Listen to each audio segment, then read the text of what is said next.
احنا ليه بنخاف من رأي الناس؟ وليه بنحاول نرضيهم حتى لو على حساب نفسنا؟ عشان نجاوب على السؤال ده عاوزك تتخيل معايا لو كل الناس اختفوا فجأة وبقيت عايش في الدنيا لوحدك. هل هتفضل عايش بنفس الطريقة اللي عايش بيها دلوقتي؟ لو اجابتك كانت لا، يبقى اللي انت عايشها دي مش حياتك، انت عايش حياتهم هم.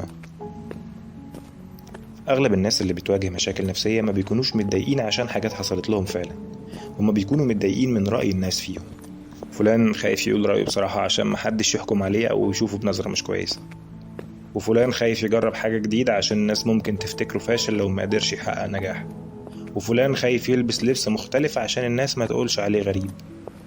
يعني المشكلة مش في الحاجة نفسها، المشكلة بتكون في نظرة الناس ليك بعدها. طب عارف ليه عندنا الهوس ده؟ الهوس بإرضاء الناس لأننا من صغرنا تربينا على إن إرضاء الناس يساوي النجاح في الحياة. البس كويس عشان الناس تتقبلك، خليك مؤدب عشان تبقى محترم في عيون الناس، ذاكر عشان تبقى حاجة قدام الناس. طب واحنا فين؟ حياتنا بقت عبارة عن سباق لإرضاء الناس مش لإرضاء نفسنا. دكتور هاريت بريكر عالمة النفس الأمريكية بتسمي المشكلة دي مثلث إرضاء الآخرين، وبتقول إن أي حد عايش جوه المثلث ده يحس بالضغط النفسي طول حياته. المثلث ده عبارة عن 3 أضلاع. 1. تفكير مشوه، لازم ناس تحبني وإلا فأنا مش كويس.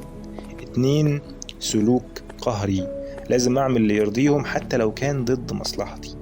3. مشاعر خوف، خايف حد يرفضني، خايف أقول لأ، خايف الناس تحكم عليا. المثلث ده مرعب، كل ضلع فيه بيقوي التاني ويدخلك في دايرة ما بتخلصش. طب وإيه الحل؟ الحل إنك تغير طريقة تفكيرك.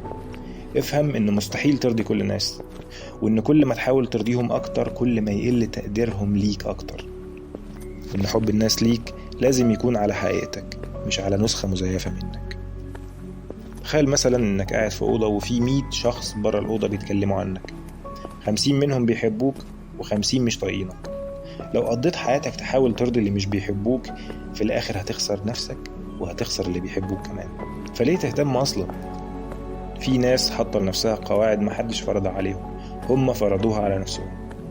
لازم أساعد أي حد حتى لو على حساب نفسي، لازم أكون لطيف مع الكل، ممنوع حد يزعل مني، لازم أبقى مبسوط حتى لو مش من جوايا كده.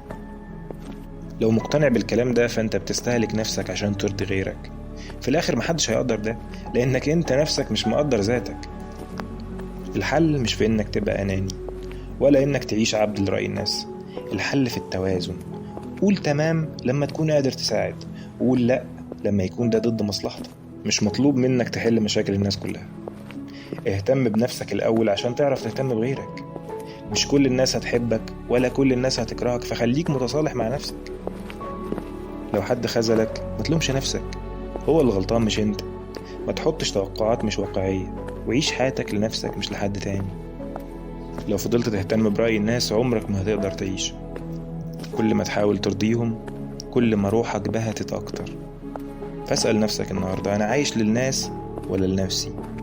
عايش عشان الناس تحبني ولا عشان أحب نفسي؟ ولو عجبك الفيديو ما تنساش تدوس لايك وتشترك في القناة، وشاركني برأيك في الكومنتات، هل بتتأثر برأي الناس ولا لأ؟ وأشوفكم على خير في فيديو جديد في الشارع.